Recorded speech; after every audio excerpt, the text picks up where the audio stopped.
जितने लोग मैदान में लड़ रहे थे उससे ज्यादा लोग मैदान के बाहर खड़े होकर तमाशा देख रहे थे, लड़ाई का परिणाम सुनने की प्रतीक्षा कर रहे थे। देश के भाग्य का निर्णय होने जा रहा था, मगर उस निर्णय में सारा देश शामिल नहीं था। विदेश मंत्री के नाते मैं अफगानिस्तान गया था। आपको सुनकर ताज्जुब होगा, अफगानिस्तान के अपने मेजबानों से मैंने कहा मैं गजनी जाना चाहता हूं, गजनी। पहले वो मेरी बात उनकी समझ में नहीं आई, कहने लगे गजनी तो कोई टूरिस्ट स्पॉट नहीं है, गजनी में कोई 5 स्टार होटल नहीं है, गजनी में आप जाकर क्या करेंगे, गजनी में आप जाकर क्या देखेंगे। मैं उन्हें पूरी बात नहीं बता सकता था। मेरे हृदय में कहीं गजनी कांटे की तरह से चुभ रहा है। जब से मैंने गजनी से आए एक लुटेरे की कथा पढ़ी है और किशोरावस्था में पढ़ी है, मैं देखना चाहता था वो गजनी कैसा है।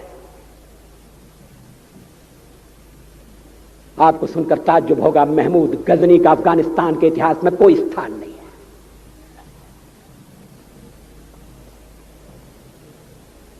गजनी छोटी सी जगह है, छोटा सा गांव है।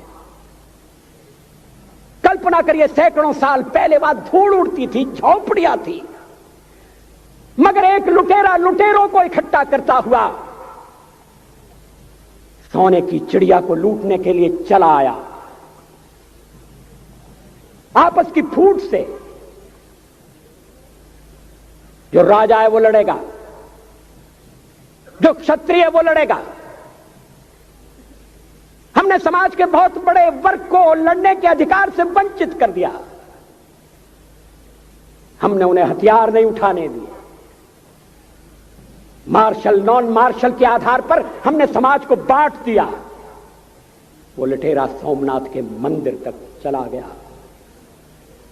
पुजारी देखते रहे। मंदिर की पूजा भक्तों को करना पड़ती है। मंदिर तो एक प्रेरणा का केंद्र है। मैं देशपांडे जी की तरह से नास्तिक नहीं हूं, मगर उनकी नास्तिकता में भी जो आस्तिकता है मैं उसका आदर करता हूं, उसका सम्मान करता हूं। वो जिस आत्मविश्वास से नास्तिक होने की बात कहते हैं, तो मैं उनसे कहना चाहता हूं वो सचमुच में नास्तिक नहीं है। जिसकी आस्तिकता है, जिसका विश्वास है, वो नास्तिक कैसे हो सकता है?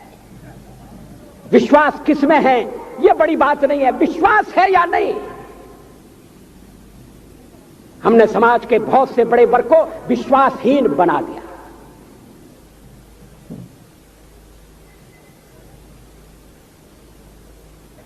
लोगों ने हथियार नहीं उठाए, वेद पढ़ने के दरवाजे बंद कर दिए। इसलिए हम पादाक्रांत हुए। अफगानिस्तान में मैंने एक बात और देखी। मुझे जिस होटल में ठहराया गया उसका नाम था कनिष्क। अफगानिस्तान एक मुस्लिम देश है। मुझे बड़ा ताज्जुब हुआ। मैंने कहा कनिष्क यहां कहां से आया? तो मेरे साथ अफगानिस्तान के विदेश मंत्री थे। मैंने कहा कनिष्क आपका कौन लगता है? कनिष्क से आपका क्या संबंध है? कहने लगे कनिष्क हमारा पूर्वज है, कनिष्क हमारा पुरखा है। He was one of our forefathers। मैंने कहा तब तो हमारे आपके पुरखे एक हैं। अफगानिस्तान के लोगों ने उपासना पद्धति बदली है, संस्कृति नहीं बदली। आज के भारत के परिवेश में यह सुनने के बाद थोड़ा विचित्र लगता है। हमारे यहां तो धर्मांतरण के साथ राष्ट्रांतरण होता है, ऐसा दृश्य दिखाई देता है। पड़ोसी देशों में ऐसा नहीं हुआ। अभी राम जन्मभूमि का मामला चल रहा है। एक विदेशी आए, कहने लगे राम जन्मभूमि का क्या झगड़ा है? हमने कहा इस पर विवाद हो रहा है कि श्री राम कहां पैदा हुए थे, और जहां पैदा हुए थे वो स्थान उनके मंदिर के लिए प्रयुक्त किया जाए या न किया जाए। वो इंडोनेशिया से आए थे। वो मुसलमान है। कहने लगे हम तो समझते थे कि राम के लिए सारे भारत में आदर होगा, सम्मान होगा। हमने कहा ये आपने कैसे समझा?